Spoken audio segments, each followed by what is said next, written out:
Hello, welcome to theCUBE here in the Palo Alto studios for a special presentation. We have a special 3 days of wall-to-wall coverage, but this is day 0. We're extending it out early to get all these experts in to really talk about the future of the large-scale infrastructure around the world being built out. This is part of the Robotics AI Leaders series. I'm John Furrier, host of theCUBE. We'll be hosting all these conversations across the week.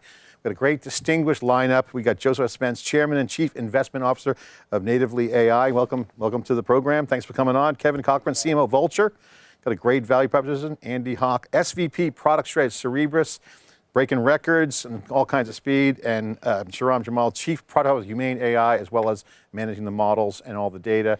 Gentlemen, thank you for coming in. First of all, it's an honor to have you here because the hottest story in technology right now is the billions of dollars being spent on large-scale infrastructure. I think Andrew Feldman said at Cerebras on theCUBE once, it feels like the 90s, but it's much a whole nother level of growth. Infrastructure, speeds and feeds. We are seeing a demand for large-scale infrastructure because the demand for tokens that's powering the software requires large-scale system reconfigurations, rethinking around the size and scope for what's needed, but also to set the table for a generation of infrastructure that will power the wave of AI, and certainly we've seen the agentic world come in. So I got to set the stage. The acceleration wave is here. What is the view from you guys in terms of where we are? Just scope the progress. Are we still early innings? How early is it? How would you scope? We're seeing 20 billion, 10 billion, another 20 billion being deployed in the news with releases. Where are we on the scope? Who wants to jump in? So there are 3 stages that we need to go through, and we're currently at stage 0. Stage 0 is all of the initial build out of infrastructure for generative AI to train all your large scale foundational model, which mostly occurs in core geographies currently. We're just moving to stage 1, where enterprises are going to start deploying for production inference open source LLMs to start adding efficiencies to all of their enterprise workflows. This is all of the new innovation that's happening around reasoning model. That's stage 1. Stage 2, we need to go global. We need to actually start deploying infrastructure at scale in geographies all around the planet so we can start building up digital ecosystems, because each digital ecosystem is going to add their own cultural aspects, their own unique innovations, and contribute that to the broader open source community. And of course, stage 3, which we're already seeing some part of, which is we need to go beyond just LLMs, and we need to start looking at some of the newer open source models that are starting to actually enable the interactions with the physical world with things like robotics and more. Yeah, denial, acceptance, we all went through those stages of innovation grief. The pace of play, Andy, is so high. The geography piece, you guys are doing a lot globally. Shehram, I want you to weigh in on this too. It's not just about the chips and the software, there's a lot of geography impact. What are you guys seeing on the global scale? Can you share your thoughts on that? Yeah, look, I would just first echo the first point, right? I think we are witnessing as technologists and as participants in the market and as members of society a tipping point. There was broad recognition over the past several years of the transformative potential for AI, both for enterprise businesses, for fundamental research, for science and society. But there was also recognition, first, that we needed a different kind of compute engine, right? And we can come back to that, but I think the short version of that story is AI is different than graphics, AI is different than database or web serving, and if we recognize that this work is important and different, then probably we need a different kind of engine.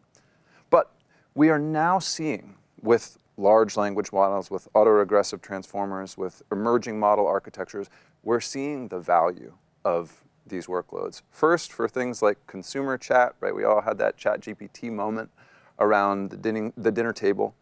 But now, to your point, we're also seeing broad enterprise adoption, not just of simple chat-based models, but of reasoning models, of agentic workflows that can fundamentally change how we process data, how we make decisions, how we operate. So that's the tipping point I think that we're seeing, is from an interesting technology into a globally valuable technology. To your point about geography then, what we're seeing is broad global adoption, both in international enterprise, but also by national governments who recognize the economic transformational power of AI and are beginning to invest in both infrastructure programs and data programs and model development programs to bring that home, capture that value, and also use it to help drive their governments and societies forward. Shehram, you've been in the community for generations, Broadcom, NVIDIA, now HUMAIN. As a community member, the models now play into this. It's the chips, it's the software, it's the hardware, all working together. What's your view on how this kind of goes outside the US and starts, spreading the value, pour the value in the cup all around the world? Yeah, so I think, like, as I said, like, for example, if I were to take right now, I think the software plays an important role. And if you see the recent news from Meta, where they actually bought a stake in Scale.ai for almost 49%. So basically, we're seeing that it's more like acqui-hire. And also, like, if you look at Google as well, they actually did the same acqui-hire for, there was another company actually, I'm forgetting, Character.ai, yes. Yeah. So they actually did the same thing as well. So specifically, I think if you look at these acqui-hires are more important than the IP itself, right? Because you're spending billions of dollars. So specifically, yes, the chips are important, but of course, like, these companies are important. These acqui-hires are very important as well, because you need, like, these leaders who will be leading the next, big thing. The culture's huge. I mean, this is a cultural change. Yes. It's the people are involved, are driving the innovation. Joseph, you're on the enterprise side. Well, I wouldn't say you're on the enterprise side, but like the enterprise side is accelerating, obviously faster on the large scale, but we have stats that show that only 1% of enterprise data is being used. So there's going to be a massive wave in the enterprise. Where are we there? I mean, it sounds like stage -0, or maybe it's 0 plus 1. How would you peg the enterprise opportunity? Because that infrastructure, those leaders are dealing with manufacturing, that's robotics, you got other factors in there. Where would you peg the progress? Clearly, once we can unlock the enterprise and AI enterprise, we're really going to hit an inflection point. I mean, you can say that we've hit one to some degree with popular use in the society, but it hasn't, to your point, really penetrated into the enterprise to the degree that we may have thought it would have to date, right? So we do have some work to do, and it's a huge opportunity. So that's going to go beyond, let's say, you can have the data services, you can have the chips, right? And certainly as a sovereign, there's some unique leverage points that they may have in order to push adoption into the enterprise, in particular geographies. Yeah. But that's going to be, that's the rodeo ride. Once we get there, we're going to hit another inflection point. Yeah, you guys are all providing services to cloud and to enterprises to some degree, because business and consumer are blurring right now. To what extent are the lines blurring between cloud and sovereignty, for instance? Because an enterprise, multinational, will need to run their business in a country that might say, hey, all the workload stays here in France, or I want to have a language in my country that doesn't have a good model yet, but needs to up level. Where are the lines blurring between cloud and sovereign? Because we're talking about distributed computing here, which is not like rocket science. It's like, we've seen them, we know the science behind distributed computing. Yep. Yeah. Where's the lines blurring between old school cloud thinking, I should say, modern legacy cloud, and modern AI, because it's almost one of the same to me. But what's your thoughts? Anyone want to jump on that? Yeah, I mean, I think to your point, it's about distributed computing. And so what does that mean? Distributed computing, first and foremost, means that you have distributed talent, which means that you need to actually broaden the ecosystem. You need to be able to lift up new digital leaders. You need to empower students in universities all around the globe to start building up a new talent pool of people that can contribute to new open source projects, new open source models, and can innovate at global scale. The second aspect of distributed computing is you have different data sets that you're generating from business operations all around the globe. And we need to actually make sure that we have the security and compliance so that we can enforce things like data residency and data sovereignty for mission critical data. So the new cloud model needs to say it is a distributed computing model, but we need to recognize that each region needs to be uplifted with its own infrastructure, its own ecosystem, its own local talent pool, compliant with local laws. And I think that this is the critical next stage that we need to get to when we move beyond just enabling enterprises here in North America or in select geographies in Europe. We need to go truly global with this in order for us to really unlock the true potential for AI. You know, what I would add to that is it's going to look very different per geography. Geographies have different needs. So if you look at, you know, emerging markets, for example, and what their needs are and what their resources are. In many cases, you have lots of resources, you have lots of electricity, but they don't necessarily have the billions of dollars to pour in. Right. And so I think different types of models are going to work there. So more distributed models, maybe more favor them. You'll have some typical standard type centralized models, but you also have distributed models there because they're less capital intensive for these countries, and they can still come to the table and play. And maybe just two things to add to this. I know this wasn't exactly your question, but I think there is both a role for commercial enterprise to build as they're building infrastructure, whether it's for on-premise clusters or for commercial clouds. And there's also a complementary role for, say, nation states and governments to play. And there's also, I think, a strong opportunity for public-private partnerships, right? As we talk to commercial partners, of course, they're building for commercial purpose, whether that's first party or third party. When we talk to government partners, they're recognizing that primary research for AI systems for science and society and security and on sovereign data sets is extremely, extremely important. And so I think there's big opportunities in both of those spaces and at the intersection. The second point I'll make, just to resonate on that sort of infrastructure theme, is that we've also observed that these infrastructure projects serve as sort of nuclei and rallying points for things like data set, model development, and workforce development. So they become these regional hubs, if you will, that I think are just really exciting to see the sort of growth in technology and excitement around. So rise of regional AI and sovereignty opens up kind of like almost makes the multi-cloud obsolete because it's one thing. Shehram, what are your thoughts? Yeah, I think, I mean, like, for example, if I would take, like, you know, likes of Microsoft, Azure, and the GCP, like, they have done similarly things actually in Europe, in Germany, and France as well. And, you know, specifically, so sovereign AI is the next big thing, which means that you are responsible for, you're responsible for your own data, responsible for your own privacy, and you want to be in full control, right? So I think now all these big cloud providers are actually working with regional countries to make sure that you can have, you know, these multi-cloud in the country specifically as per the local laws as well. So you can have the best of the world in the specific, making sure that you have the full privacy, you have the full control, and the data resides in the country. And specifically, like, I think sovereign AI is extremely important for every country, because it's like probably, like, for example, like if look at an example of power grid. Like, you know, we want the power grid to be like available 24/7. Like, it's like the basic necessity, right? So I think sovereign AI for any country is like a basic necessity as well, because your everything, your critical infrastructure, your you know, all the critical intelligence, they need to be you know, running on it. And that's why I've seen, like, specifically every country right now, from Southeast Asia to the Middle East and Europe, as well as specifically, you know, like all over the world, I see that it's taking an important role. Yeah, I mean, To double click on that. Go ahead. Or double click on that. So, you know, today, certainly the privacy is an important issue and control of data.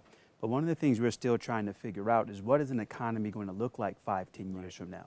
And so as we get to that point, nations know, we know at least one thing: AI is going to be a major catalyst for the change, right, and be an important element of it. So then nations must then have control so that they can even have an economy and direct their own economy.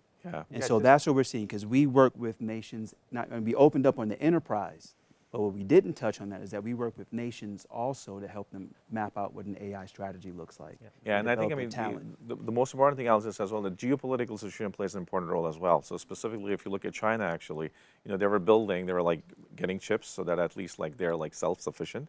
So specifically, that's why sovereign AI is very important for, like, you know, for all the countries all over the world as well, because, you know, due to geopolitical situation, there might be a scarce, you know, you won't be able to actually get all those chips. So it's better just to build that infrastructure as quickly as possible, so that at least, like, you know, you are independent.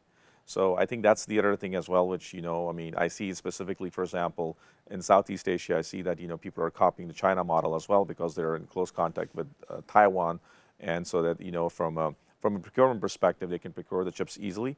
And then, you know, you know, so it's pretty critical. And I also think there's also a human element to this as well, which is when you look at digital ecosystems all around the planet, the types of models they develop, the types of solutions that they come up with look very, very different.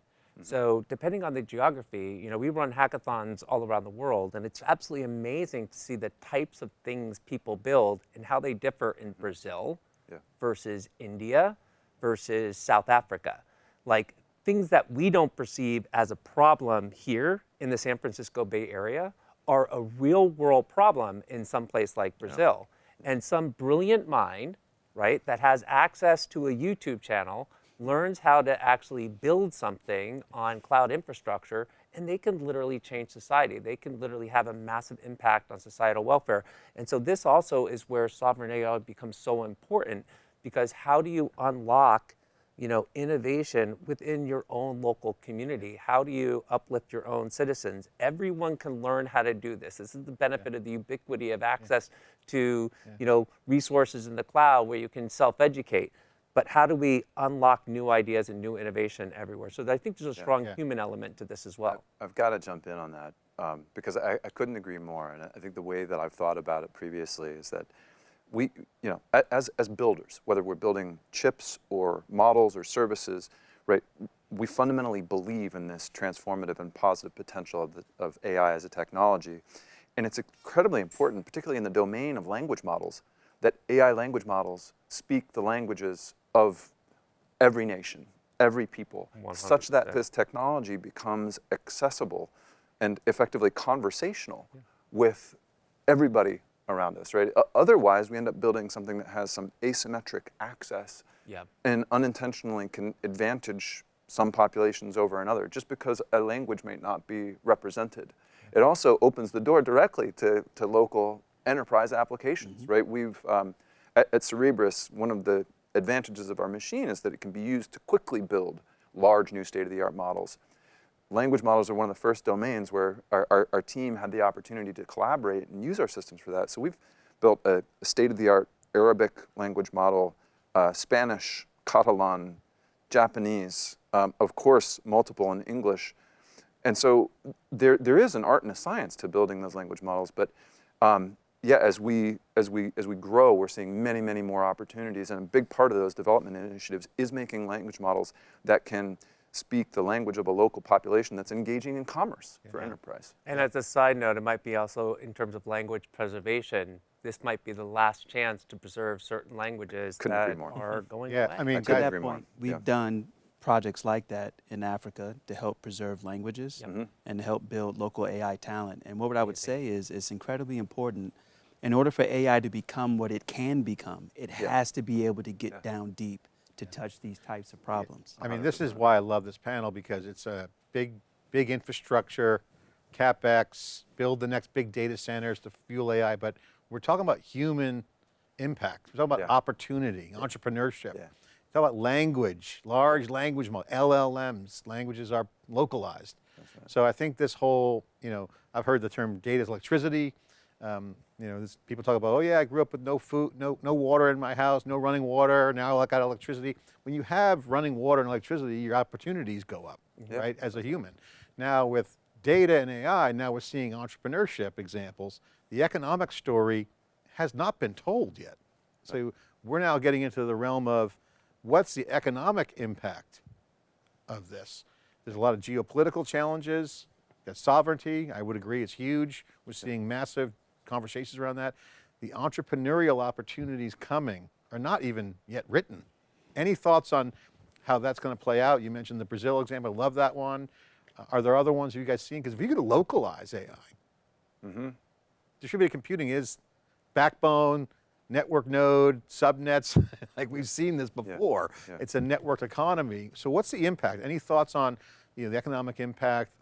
Any templates you guys have seen that would be good, instructive I think, to point to? I mean, just a couple of quick remarks off the back, most of them qualitative, and I'm sure the rest of the panel can jump in, but everywhere our systems are deployed, we observe an innovation and entrepreneurial ecosystem emerge around them. And it's not just foundation model builders. One of the things that's really exciting, I think, about inference is that radically expands the envelope of developers and lowers the barrier to entry for people to build AI. Right? Building a new foundation model, you need a lot of data, you need a lot of compute, even if you're just fine tuning, right?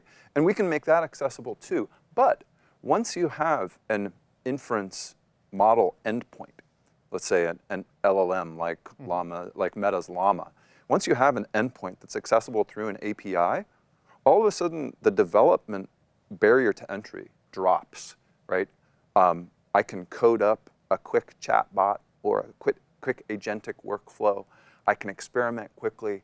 The tokens through that API might only cost a couple of cents, right? So almost anybody can build. And we've just seen a radical explosion in people building applications on top of models when we make those So Andy, simple that's a APIs great point. available. Shehram, you mentioned earlier the acqui-hires, Google, you mentioned Google and Meta and others. It's happening around because they're buying talent, because the talent have a big impact, and you guys are involved in building out the big data centers.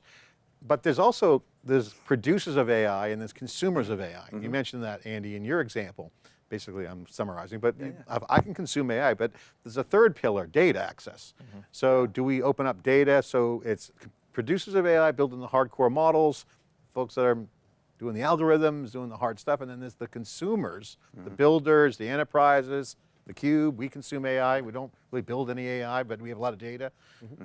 This is going to open up more opportunity. So there's a big conversation around job loss. Yeah, we're going to see jobs go away, the mundane jobs. But I mean, I just see a huge opportunity, producers and consumers. So yeah, I think there are two schools of thought, and I'm not going to quote like people, but I'm going to say, like, for example, so one of the CEOs for a leading chip designer company, he thinks that specifically that it's going to produce more jobs. For example, more opportunities will be created. Specifically, like, prompt engineers, LLM ops, et cetera, et cetera. But then there's another school of thought as well, which is also from a leading CEO for the LLM, who's like very blunt and say that it will, like, take a who it is.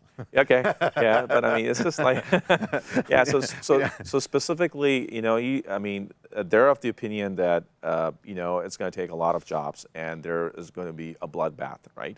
And he's like, we should be more blunt, and we should actually, talk more about that. Now, personally speaking, from my experience as well, like, starting like almost 22 years ago, starting from Nokia, my first job as well. Yes, I've seen automation, and I've seen, jobs are getting taken away, but new jobs are being produced. Now, the thing is, like, this is something extremely, I would say, this is what you call it, this is a new revolution, like the AI revolution. And I would just say that we're just getting started. It's just like I would call it the iPhone 1 moment, like back in 2007. And right now we have the iPhone 16. There's no app store yet. Yeah, absolutely. Started. So I think specifically, right now we're seeing a lot of, like, repetitive tasks getting automated. And then, right, the other stage is actually trying to actually create, complex business, workflows automated as well. Now, you must be seeing that in the industry as well, like, the leading FANG companies, I would say, and again, we're not pick up any name or something like that, but you can see that they have stopped hiring software engineers, right? Because, like, for example, you have these, tools which can do a far more better job than an entry software developer. Now, I personally think that, I'm in the opinion, like, in the middle somewhere, because of, like, looking at, two different school of thoughts. I specifically think that, yes, AI is going to actually, take a lot of jobs away as well. Plus, there will be more jobs created as well. Specifically, I think the new emerging field is physical AI, where I see the robots and everything, where mechanical, the software, the computer, all merging. And I think at some point, to be honest with you, yes, everything will be automated. So, maybe perhaps then we can go to Mars. Right? Let's hope. I mean, there's a future state where, the productivity gains, if they continue to get this trajectory, speak to the steady state of less humans in the loop, but they got to do other things. Right. So they sit on the beach, what are they doing? Yeah, just to bring that up, it's there's the classic Jevons paradox. Lower the cost of compute, and you're only going to consume more compute. But it actually applies to human beings as well, because what will happen is you're actually going to need more human beings. The human appetite for asking questions and building novel things is never going to go away. And if you empower human beings to be able to ask more questions and build novel things quicker, faster, easier, you're just going to have more humans doing it. And I liken it to back in the late 80s, early 90s, we went through business process reengineering because we had, for the first time, we had client-server applications. We had client-server infrastructure. And so we went this whole wave of business process reengineering, and everyone thought digital is going to take away all of these jobs, right? People were scared of the computer. They were scared of client-server applications. But we re-engineered every single business process, and as a result, we created massive economic growth, massive wealth, massive numbers of new jobs.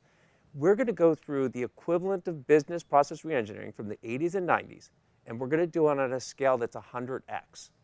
And the result of it will be a 100x increase in wealth and in employment. The jobs will be different. There will be changes to the types of jobs people have to learn and do, and that's part of the education process to help people with that transition and build the new digital workforce of the future. But we're literally going to actually change every single business process. Every product is going to be touched. Yeah, I mean, every product will be reinvented. I said that in my opening about it feels like the 90s. I would agree with you, but what's different, I like this iPhone moment because what's different now is AI's here. So what happened with those systems, we lived that complexity reared its ugly head. Yeah. So This in comes AI, right? You say, okay, now I got a smart AI assistant or AI workforce or worker. Half a worker, I need a half a worker, and I take a half a worker. So it's the lines are blurring again. So now you have AI to manage complexity. If that could be managed, what does that look like? And that's an open question. Well, let's say this. I mean, there's a question of whether or not you have to manage it per se, right? Because creativity and the things that get created are going to go where that need is. So one of the things I want to inject into the conversation, certainly there's this short-term piece, what's going to happen with jobs? For people, it's a real question to ask, et cetera, and so forth. But the question I want to get to is what type of society do we want? What do we want? I think the idea of humanity being fully free is fantastic. What will we create then? What type of things can we achieve to then? There's an assumption that certainly we have, as we're builders, we do things. AI unlocks everybody's ability to build. It democratizes the ability to build. I think that's a great point. Democratization, look at open source software. I mean, I think if AI takes its course with transparency and access to data, I come from the school of thought of capitalism done right. I mean, if you can measure everything, everything's open and transparent, entrepreneurship flourishes, creativity flourishes, culture flourishes, human potential flourishes. So if that's the case, what's the bottleneck now? I'll just throw this out there. Figuring out what it's an old expression in sales. Your mind's connected to your wallet. What's the incentives? Is compute going to be the bottleneck? So if behavior is going to be innovation, are we going to be, leaning on that compute equation? Because that's what one of the things that's happening now is the compute, XPUs. We'll figure out compute. We will figure out compute. Intelligence and chips will be embedded everywhere. Back in the 80s, I used to do sort of time sharing. We used to wait in line for a terminal, going back old school. So are people going to be metaphorically waiting in line for compute? Is that going to be a pace car of innovation? I think it is a constraint on innovation today. And in fact, this is, to the point of the panel, this is one of the reasons why we started Cerebras. I still remember actually from work before Cerebras at Google, a great slide that Jeff Dean, one of the founders of Google Brain, had. And what it illustrated was the cost on innovation of various processing times. And something that we can all sort of identify with, that if an experiment, whether it's asking a search engine a question or doing a scientific experiment in a lab, if that experiment takes us a month, probably we're not going to do it. That the cost is just too high. We might not even remember the question that we asked when we get the answer. Then, if it takes a couple of weeks, in that case, well, maybe I'll do 1 or 2 experiments, but I won't do all of them. I won't test all the ideas that I have in my head. Okay, so some ideas then just get left on the cutting room floor. If instead of months or weeks, it takes me hours or minutes or seconds, and I can interact with, in this case, AI or technology on the timescales of my own curiosity, Yep. I think that's when we change the game. And we were talking about the human impact of AI moments ago. I really think of AI as an attention-focusing filter for human creativity. And I think we can test that idea by looking at how people's interaction with the internet has changed since the rise of chat models. Did internet usage go down? No. No. In fact, it got richer. People started asking different questions, more questions, That's right. and getting deeper answers. So I'm with you guys. I think, as I'm interpreting your answer, that in some sense, not to go too philosophical, but I think in some sense we are creative beings that want to build. Correct. And in this case, I think AI, net, it will create some jobs, it will eliminate some jobs, it will change every job, and I think it will result in net positive for If you guys do your society. job, more compute is coming, so keep pedaling as fast as you can. We don't want you to wait in line. If you look at history, you mentioned the old school mainframe. I got in the 80s. I didn't have to deal with the mainframe era, but I remember the software principles at the time were constrained, and there wasn't a lot of coding going on. There was some coding, but it's really when the 80s hit, you had a lot more compute, and the engineers didn't know what to do. Software engineering was like, go build more stuff. And so they were in that renaissance moment, Cambrian explosion, and then software principles came about. Software, waterfall software, software lifecycle. What's the AI stack? Because software is the critical infrastructure too. I mean, you're at NVIDIA, Shehram, you know this. Software and hardware, robotics is looking at one layer, hardware and software, open source is booming. Is the software stack relevant? And what does that look like as it becomes critical infrastructure? One, is it critical infrastructure? But is there new methodologies? Is it just agents watching over it? Is there new disciplines? It's more relevant than ever, and open source plays a role here. And this is also where democratizing access to AI infrastructure is so critical, because one of the things that we learned from the open source movement is that innovation happens everywhere. We wouldn't have the robustness of open source communities and open source technologies if we weren't harnessing an entire global population of developers building and innovating wherever they live and work. The software stack is critical. We have new frameworks. We have new types of databases, our vector databases. We have different variants of those things. We have different data flows that we need to implement. We have different pipelines we need to implement. There's different orchestration layers that we need to implement. The software stack is absolutely critical, and what is needed now more than ever is we need the Apache Software Foundation equivalent for all of the infrastructure projects, the software infrastructure that's required for people to stitch together to build pre-composed cloud stacks that enables different types of workflows, different types of enterprise solutions. It's our primary mission here at Vultr to democratize access to cloud compute. This is why we have 32 data center regions all around the globe. This is why we're so big on sovereign cloud deployments. But moreover, it's harnessing an entire digital ecosystem to start laying the foundation for marshaling an entire open source community to start innovating in that software stack. Yeah, so I think, like, for example, sovereign AI plays an extremely important role, right? And that is actually, like, for example, if you take a step back, before the AI revolution, the open source was pretty big. Right now, from the open source large language models, you have Llama, but if you look at all the other leading models, they are not open source as well. And specifically, that is why all the countries, they realize that in order to actually build their own AI stack, they need to actually have sovereign AI. They will need to actually have full privacy. They need to have full access to their own data so they can build that. So that's why I'm a bit skeptical on the open source. Yes, it's a great, fantastic thing that where people can contribute, but it also actually becomes of, like, the national strategic importance as well, because you don't want to actually do all your hard work and somebody actually builds on top of that. Like, we have a classic example of DeepSeek as well, specifically, that they're trained on the OpenAI model as well, right, specifically. So I think, that's what I'm saying. AI is a bit different.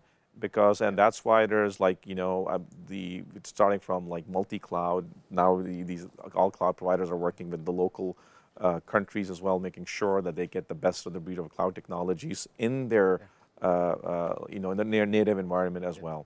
So I specifically, personally think that yes, with open source is a great thing, but I think with the sovereign AI, it would be a bit difficult. I think the sovereign AI is so relevant because they have to build their own cloud. And again, be a little, going back in history, the picks and shovels enterprise, old school methodology of funding a company was build some software, sell it to someone. If you look at what happened with the iPhone, go back to your comment about the iPhone, Airbnb isn't selling software to hotels. They are the hotel. Uber is taking on the taxis. They're not selling software to the taxi companies. So I think you can be a builder and say, okay, I'm going to build a new car and compete against Tesla. Okay, I can go to open source. I can physically build that into the car, and I have my own car. I'm going to need observability. I'm going to need to have all those things. Is that bad to be vertically integrated? Well, it depends, right? So this is kind of the open question of entrepreneurship these days. You can go in and disrupt a category and not just be picks and shovels salesperson. That's an incredible question. Point that you just made. I want to go back though to what he said, which I think is a hidden point here. When we talk about sovereign AI and we think about DeepSeek and we think about the billions of dollars that have gone into developing, all the other models, et cetera, and so forth, at a certain point, from an investor's perspective, you wonder if you're going to get a return on that. And Goldman pushed, where I used to work, right? They pushed a wonderful piece out about whether or not we can get the returns on AI based on the level of investment. I happen to think that's going to be tough, but AI is a public good in this case. And so where you have sovereign AI stepping in to carry some of the work necessary to develop some of these foundation models, it makes that type of model, I think, is more appropriate for the world that we're stepping into. Yeah, and brings the question of, okay, payback, TCO, other old calculations.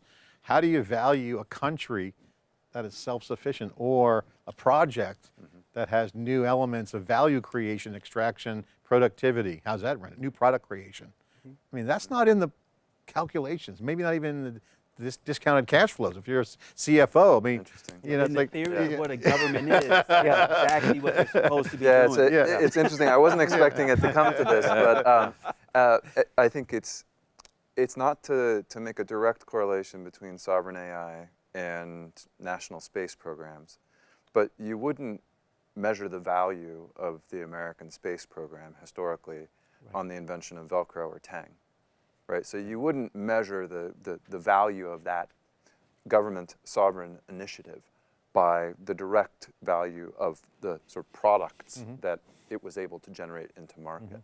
Right, the folks that we know that are working on sovereign AI projects are doing incredible work in the stuff we talked about earlier, right? National languages, cultural significance of languages, maybe even underrepresented languages, to make AI more accessible and evolve workforces, right? It's hard to measure the economic value of that until somebody exposes that language model as an API and starts ringing the cash register. But there's actually value for those models well beyond that sort of transactional value that happens there. Yeah, and I think this is go ahead.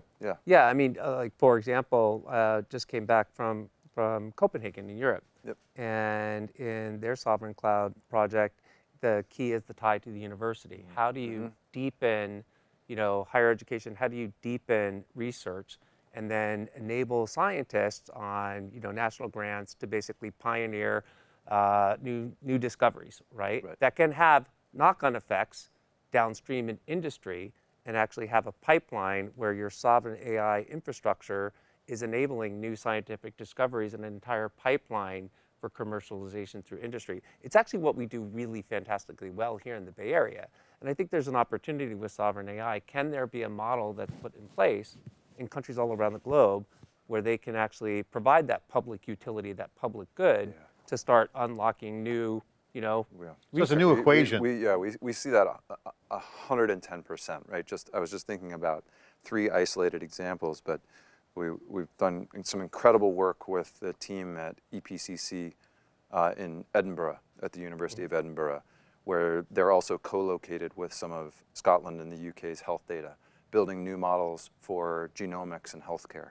Incredible work with our partners in the UAE, building large language models to improve clinical healthcare in regional and national and even international hospitals. And some work that I think of now as OG work that we did with US Department of Energy back in the pandemic, when folks remember that, building large language models to better understand the dynamics of COVID viral mutation and evolution, right? These are foundational science and health enterprises that whose value might not be immediately traceable to industry. Right. It's close, like we can all get it, but it's work that was done sort of in the abstract of that and pre-commercial value. So do you guys see the emergence of a researcher class akin to founder status? Because what we're getting at here is a tie into research. All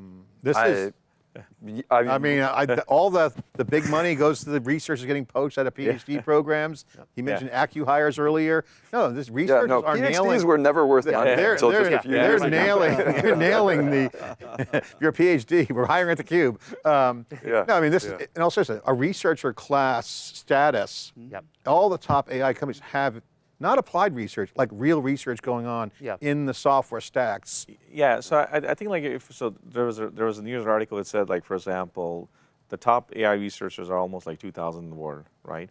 And right now, if you look at the latest, like from Meta, that where like, you know, the Meta CEO is personally actually giving offers for 9 figures, you know, like in some instances close to $100 million to actually, you know, retain top talent, right?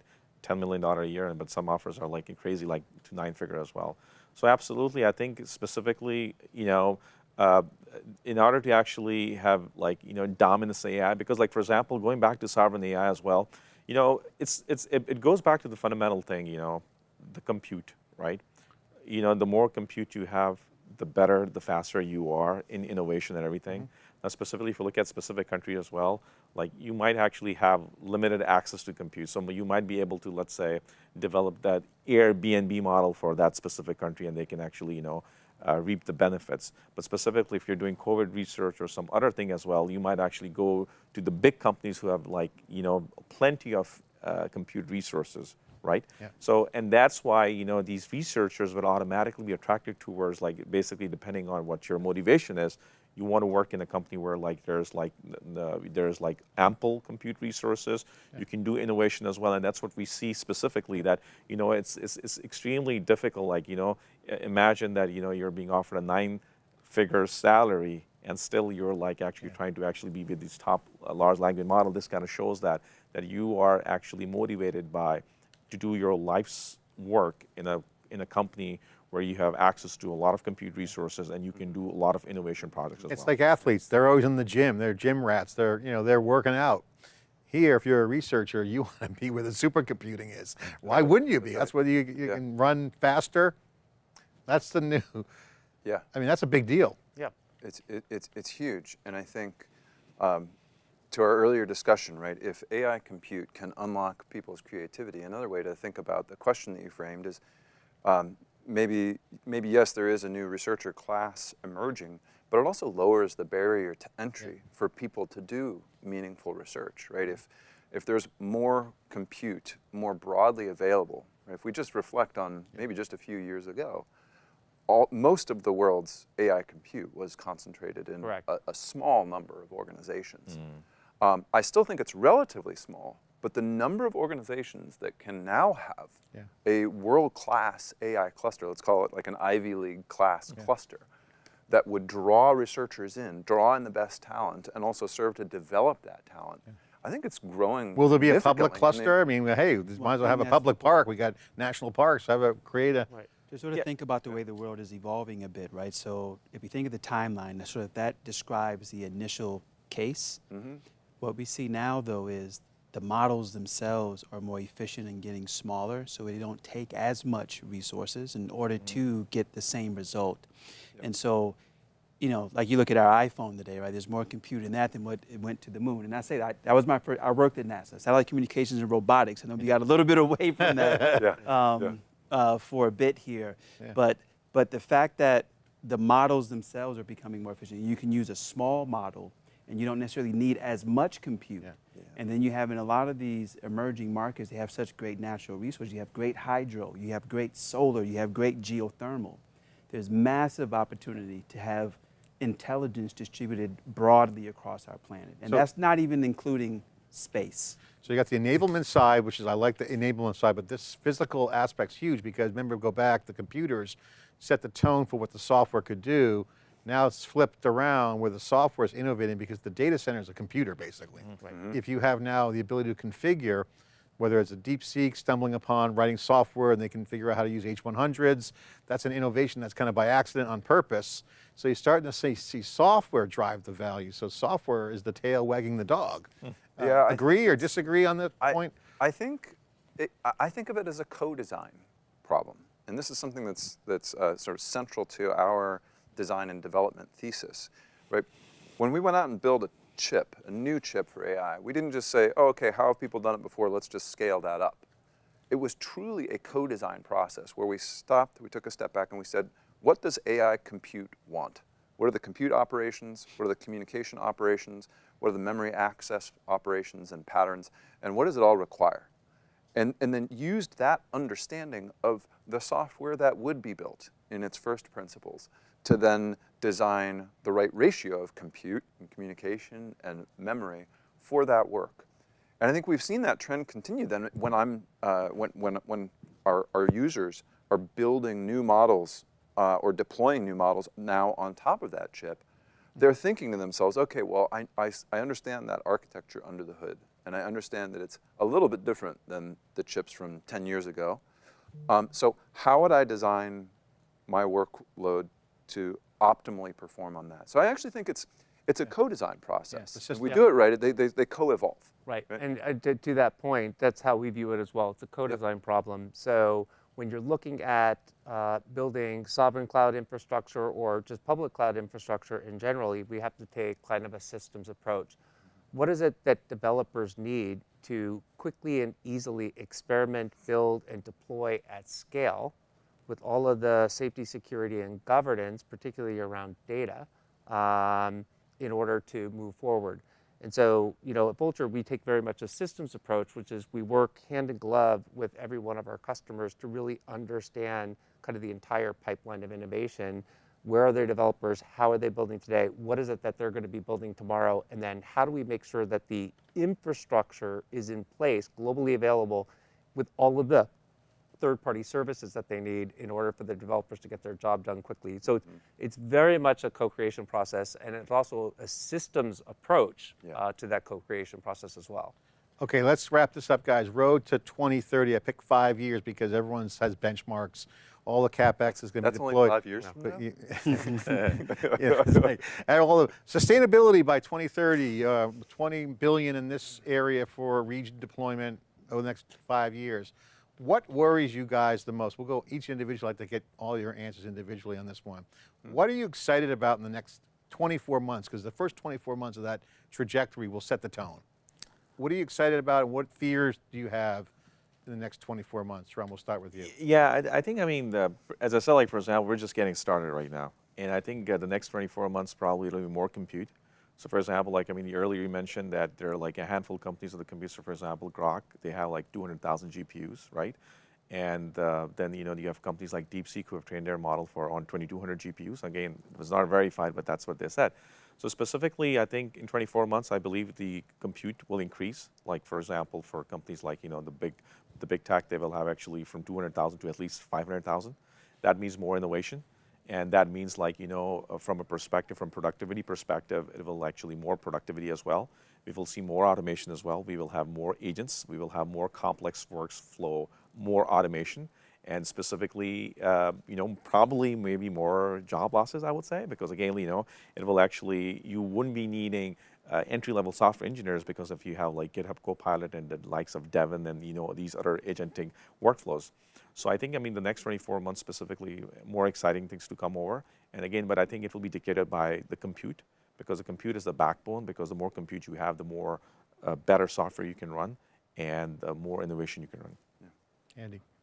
Look, you mentioned it at the beginning. It does feel a little bit like the 90s with the sort of excitement around what this new technology can do for people and what it will mean for society more broadly.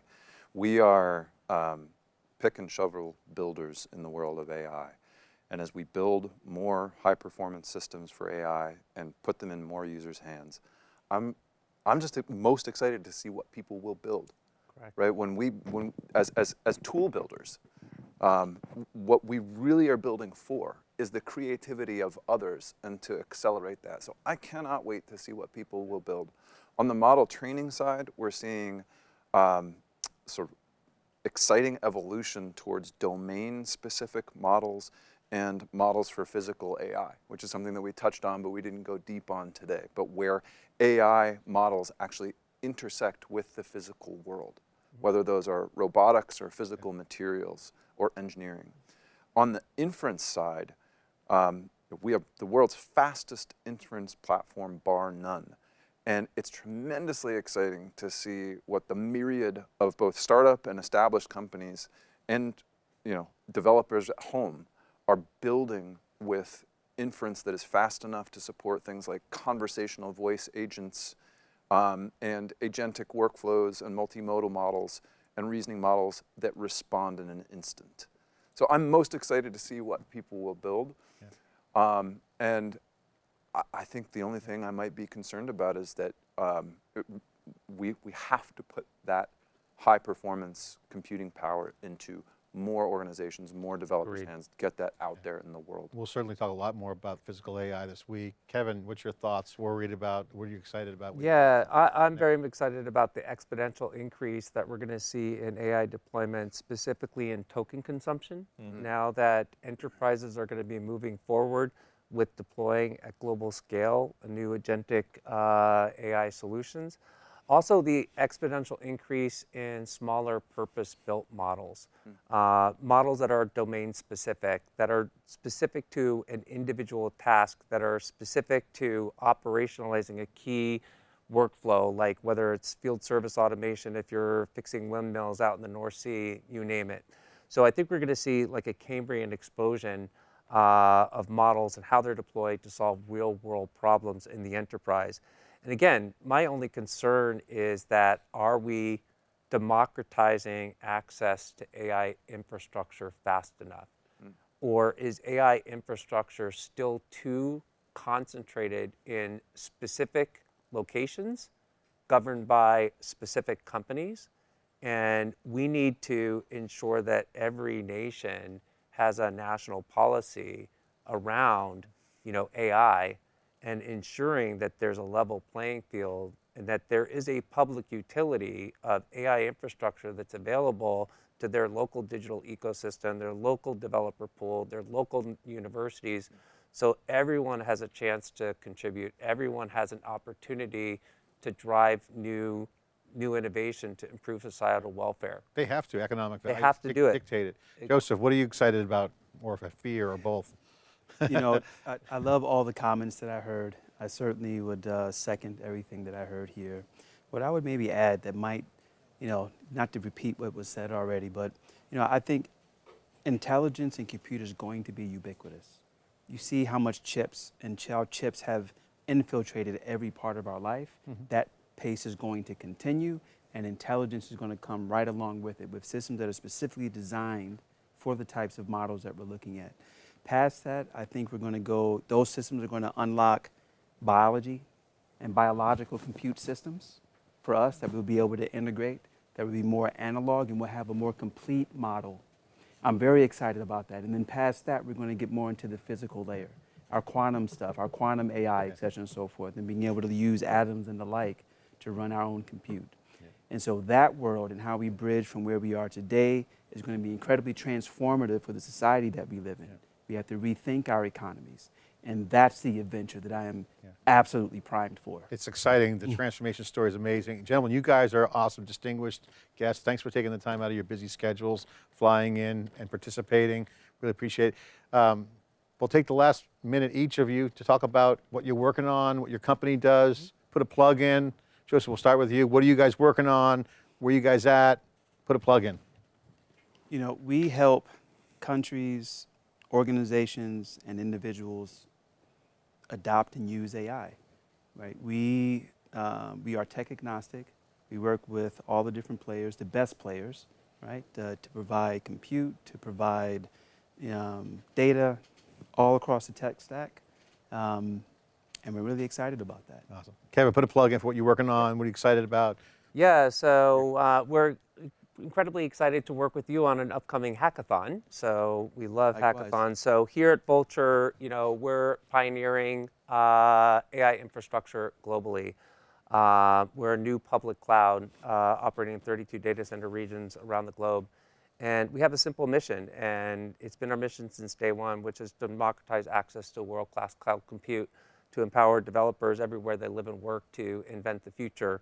And there is no more critical time to do that than now, and to democratize access to AI and help governments around the globe put in place a national policy for AI so that when we're innovating the future, it's a level playing field for all countries, and that we do that with safety, security, and compliance at the core so that the innovations that we build advance society versus do harm. Andy, what are you working on at Cerebras? Put the plug in for Cerebras, and what are you excited about? It's a fun one, right? And you guys know this, and I look forward to the opportunity to do more together with all of you. At Cerebras, we built a completely new class of computer chip and system to transform the AI landscape. They are now the fastest training and inference engines on the planet, bar none. And as I said earlier, what gets us most excited is what people build with that, whether it's a revolutionary new compute-efficient, domain-specific model for the physical world, or building the next great generative AI application for voice or reasoning or healthcare. It's just going to be awesome, and I hope for all the developers out there that we can light it up for you. Shehram, what are you working on? What are you excited about? What's on your plate? Yeah, so absolutely. So working on data and models, large language models, so it can make an impact in people's lives as well. Create opportunities, specifically, agentic workflows, AI models, etc. So to create new opportunities as well, specifically. And again, as I said, like the fundamental thing for that is compute. So of course, looking forward to have more compute so that we can build awesome models. Guys, thank you so much for the contribution. Thanks for sharing. Kicking off our Robotics and AI Infrastructure Leaders VIP event here at theCUBE and NYSE Wired. Appreciate it. Thank you. Thank you. All right, I'm John Furrier, host of theCUBE. We're here for a 3-day wall-to-wall coverage of a special face-to-face presentation and meetup at the Rosewood with NYSE Wired and the entire community. Thanks for watching.